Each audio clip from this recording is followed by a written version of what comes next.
Trump arrives in China amid tensions over trade in North Korea. President Donald Trump is making his first official visit to China amid regional tensions on trade in North Korea. Mr. Trump landed in Beijing on Wednesday following events in South Korea and is scheduled to meet multiple times with China's President, Xi Jinping, during the two-day visit. Mr. Xi was due to treat Mr. Trump to a lavish welcoming ceremony and tour of the Forbidden City, home to China's ancient imperial palaces. The visit comes hours after Mr. Trump addressed South Korea's National Assembly and pressured China to stop supporting North Korea.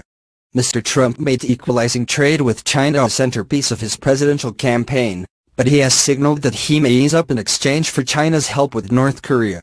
However, Mr. Trump arrived in Beijing on Wednesday amid mounting U.S. trade complaints, with limited prospects for progress on market access, technology policy and other sore points. The strains between the world's two biggest economies are fueling anxiety among global companies and advocates of free trade that they could retreat into protectionism, dragging down growth.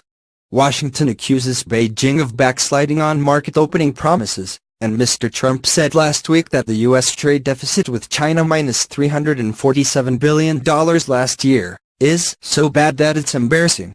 "I don't want to embarrass anybody 4 days before I land in China, but it's horrible," said Mr. Trump.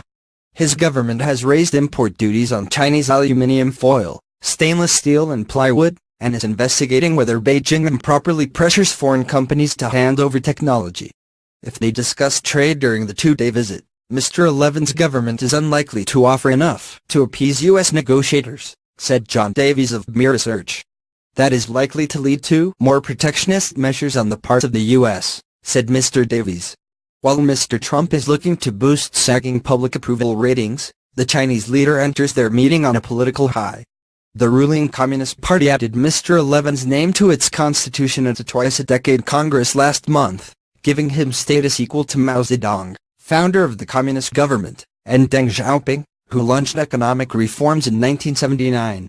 At the Congress, Levin promised to open the economy wider but affirmed plans to build up state-owned companies that dominate industries including finance, energy and telecoms.